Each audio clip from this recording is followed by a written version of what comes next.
Kiss FM, your station that plays all the hits. He's a mild-mannered Mandarin by day. He has worked in China. He has written 2 albums of Chinese language songs. He's gone viral. He has beaten the brand out of the Irish and British music scene. His music has been described as edgy, life-affirming silliness. Such songs as Self-Doubt, Cheap Hotel, One Question. Ladies and gentlemen, we've been talking about it, and we have my man, Kevin McGarry on. How you doing, Kevin? Pretty good, Brian. How are you? I am doing good. First of all, let me apologize because we had such a time trying to get in touch with you, but we really excited about talking to you. Oh, that's fine. I'm used to dealing with people on the other side of the planet. My target audience. Oh, that is great. Well, let's go ahead and kick things off. For those that don't know, Kevin, tell us a little bit about yourself and how you got started. So at university, I did creative writing, and then as I was graduating, the sort of Lehman Brothers was about to collapse, so the job market wasn't that great. So my first opportunity was teaching English out in China, and teaching over there is kind of like a dog and pony show, like massive classes, and you just have to be the center of attention all the time. So every spare moment, I would just be kind of reclusive, and I'd teach myself the language. And then my second year in China was a really immersive experience. So it was Hunan province, which is kind of what you Americans would call a flyover state, kind of like probably the equivalent of Arkansas or Oklahoma, somewhere like that. And so the only real kind of entertainment was karaoke. So almost every night I go to karaoke, and I'd immerse myself in Mando pop music, which is mostly pretty terrible. But as a self-study method, I started to write my own song, and it sort of went from there. And gradually I realized that a Caucasian singing in Mandarin would always be seen as a novelty, kind of like a performing monkey. So I thought, since I'm never going to be taken seriously as an artist, I might as well turn this weakness into a strength. So I started being deliberately silly, and that's when I started to build up an audience. Did you always associate your music with comedy? Not at all. I was classically trained, so I got so over here in the British Isles, that the highest guitar grade you can get is grade 8, which qualifies you to teach. So I got that in 2004 when I was 20, and there's probably some alternate universe out there where I just, as soon as I graduated, became a guitar teacher and just had a quiet, normal life. But that's not how things worked out. I went to China, but still, there is. If you took the lyrics out of my music, it wouldn't sound comical at all. It could be played as background music, and only people who are paying attention would be like, "What the heck is this guy?" Well, I personally think you are an amazing artist. Your talent is vast. You have such a unique talent. Where does your music and your comedy inspiration come from? Maybe not. I'd say indirectly.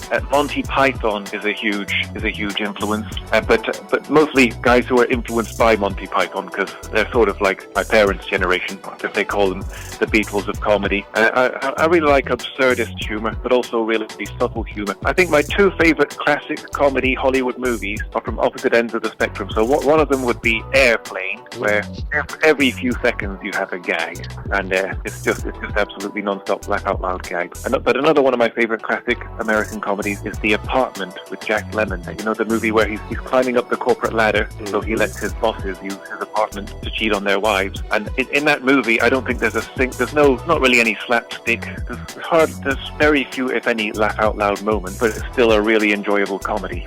Because comedy it doesn't have to have you laughing out loud. It can have you grinning from ear to ear or just feeling warm inside. So a pretty huge range, and but I suppose since I use slapstick quite a bit, or quite unsubtle humor, because when you're dealing with people who speak another language, there's not many types of humor that translate all that easily. Would you describe yourself as a comedian who does music, or a musician that does comedy? For years, I would say a musician first, and I still say I'm a musician first and a comedian a distant second, because when it comes to music, I have classical qualifications and all that. When it comes to comedy, I'm kind of winging it. I just try a bit of everything and see what works, and when something works, I go with it. But this year, my New Year's resolution was to perform more comedy nights, but comedy nights are kind of brutal. So I attended a gong show. You know what that is? Just as an audience member, I attended a gong show, and I thought it's the closest thing I've ever seen to a public hanging. Ooh. They're like these things. They're brutal. So I didn't agree with the whole thing. So I'll look for different types of comedy night, and I'll gradually start to market myself as a comedian more. Kevin, you are amazing. I think you're an amazing talent, and just looking at your body of work, it's fascinating. You write fiction as well. Yeah, I wrote a book of when I was taking a break from music in my early 30s because I had a corporate job, so I thought I better keep quiet on the musical side for a while. And so I used my free time to write a book of short stories that were set in China. The collection, and one of the stories is titled The Naked Wedding, which is a decent title for a collection. And it was a really, really huge challenge because I was translating Chinese writing professionally at the time, and I decided to take on this new challenge of writing stories. But it's because Shenzhen, China, where the collection is set, it's like the Wild West of the 20th century. It's the 21st century, sorry, the Wild West of our time, in that it's pretty lawless, and there's kind of nobody in charge, but it's the epicenter of the world economy. iPhones are made there, Foxconn factories are there, so much important technology is designed there. Huawei is headquartered there, one of the world's most controversial companies, so it's a very interesting place. So by writing fiction about it, I thought I'd try to look at it from another angle, just ordinary, everyday, downtrodden people. I was talking about your talent and the different, talent that you have and the different way that you express, yourself and your talent. Do you have any favorite projects or any particular maybe songs or things that you have done that you considered your favorite? Yes, well, the musical comedy is my favorite of all my activities because it brings everything together. Literature, language learning, linguistics, music, of course, performance. It brings all of my interests together, and I think it may or may not be my best song, but I think my most archetypal song that I've ever written is a song called Romance Tonight, which I debuted at my biggest and best ever gig, which was in August 2022, and it brings together everything I've ever done. So it involves murder, it involves romance, love, passion, and it's probably the most hysterical laughter I've ever got from an audience as well at the end. So it's ultimately a comedy song, but it starts off sounding very serious. So I'd say that's my signature piece. You're a man of many talents. Every time I put pen to paper to write a new song, I think this could be my last ever song, because I could lose my mojo, or the muse could leave me, or I could break my fingers in an accident or something. So, and that's the approach I take to every single song. I never write anything to be a filler, to fill an album or fill some time during a show. You are a true artist in every aspect of the definition. So my other question would be, do you prefer or lean more towards recording, or do you prefer performing live? Is there a favorite between the two? That's an excellent question. I'd say recording's a solitary process. It's kind of stressful because, it's anything that involves audio equipment is pretty time consuming, and there's always some minor detail that needs to be ironed out. Performing, but it's, the old Dorothy Parker quote, I hate writing, I love having written. I would probably feel the same way about performing, because the day of a performance is super stressful. There are so many, you've got to, get to the venue, you've got to go through a sound check, you've got to, meet and learn the names of all the staff members that are working on the show, and kind of thing. But to look back on a show after having performed it is my favorite aspect of the whole thing, because you can just look back and say, I did that. I went through all that stress, organizing the thing and preparing for it, and it went all right in the end. So that's my favorite aspect of it. Spoken like a true talent. Have you found that social media and the internet has helped you, or has it hindered you in getting your talent out there or expressing yourself? But I try to. I'm kind of glad I'm not all that famous, because of course the more attention you get, the more negative attention you get, and it can be pretty soul destroying. Because when people give you advice about how to get a bigger audience on social media, I find that I can't bring myself to take most of the advice, because they encourage you to give controversial opinion or to argue with celebrities on Twitter, and I couldn't bring myself to carry on like that, because the online conflict, I think, think is even more unpleasant than an old-fashioned fist fight, in my opinion. I totally agree with you. I'm glad those platforms are there to help me find an audience, but I only use them in a limited way.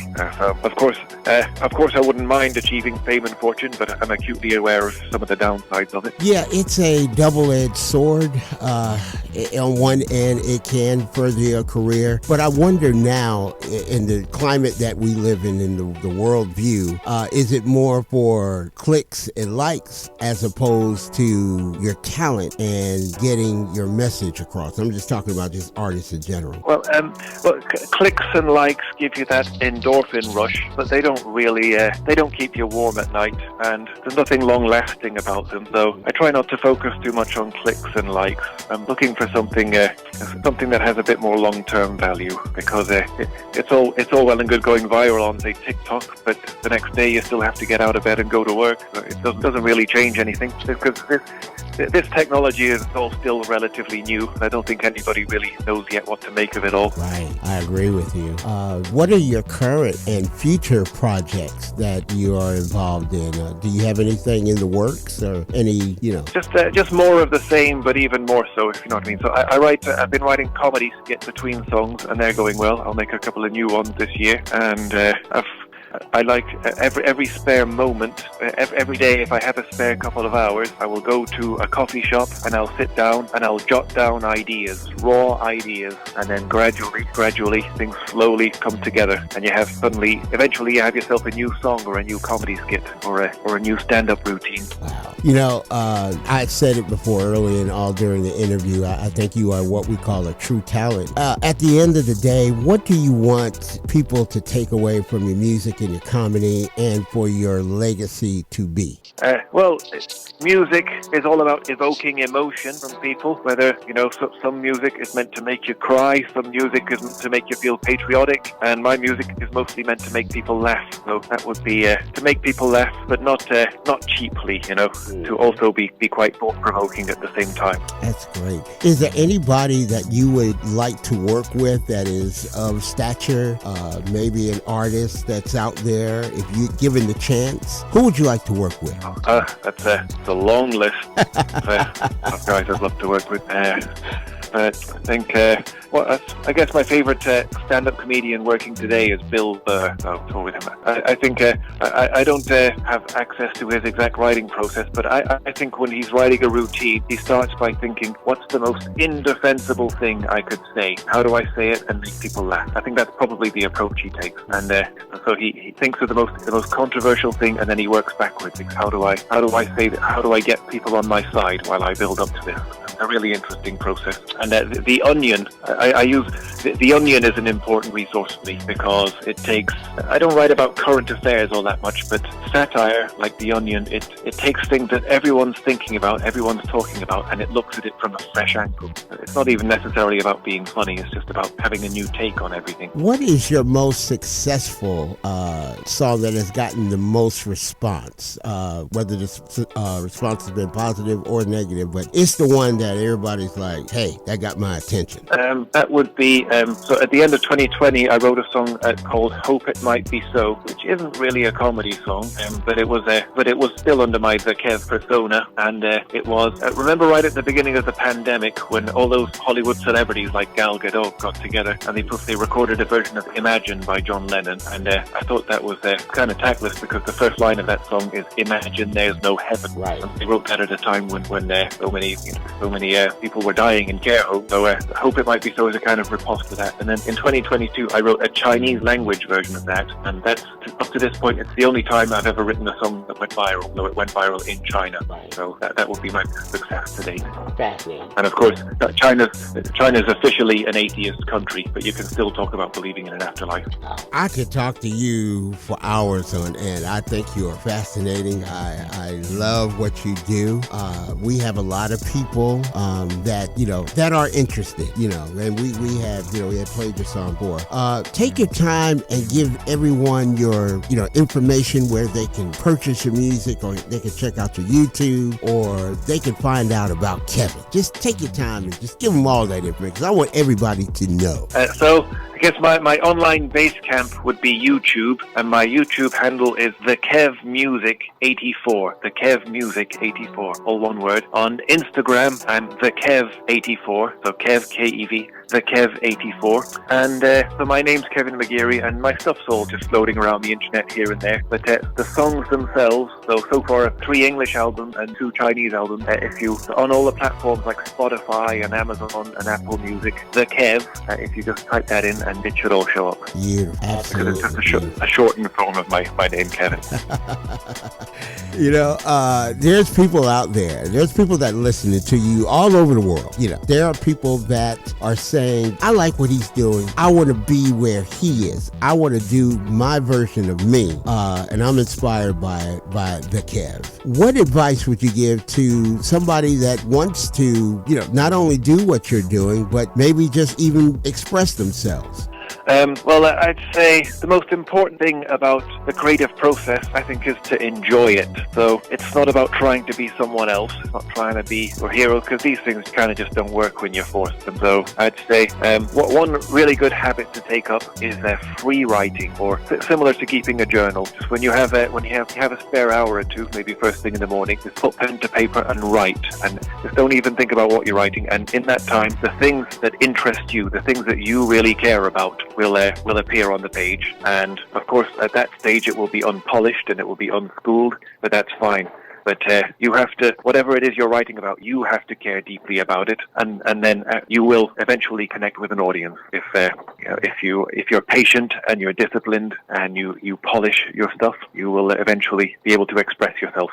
But to express yourself, you have to first learn who yourself is. Mm-hmm. I compare it to being a teenager. And when you're a teenager, you go through various phases of trying on other people's personalities. So you might go through one phase of being a goth, another phase of being a hippie, and another phase of being a jock, and another phase of being a nerd. And that's all just kind of that's performing a stereotype until eventually you find the right fit for yourself. Because I went through being a serious singer-songwriter, I went through being different categories of comedy singer-songwriter, until I eventually found my voice, my style. Well, I know you have other commitments and you're getting ready to do your other stuff, but I wanted to say thank you for taking time out to let us talk to you. You are a fascinating and a super talented individual. Like I said before, I could talk to you all day because you are amazing. Just from the fact that even with the classical music, not even mentioning the stuff that you have done now and the projects you have done, but such a wonderful person, wonderful interview, and I considered myself honored to be able to talk to you and just to, even with this short time, to just be able to communicate. Thanks. It's been my pleasure. Well, thank you again, and you have a great day, and hopefully we can talk to you again. Definitely.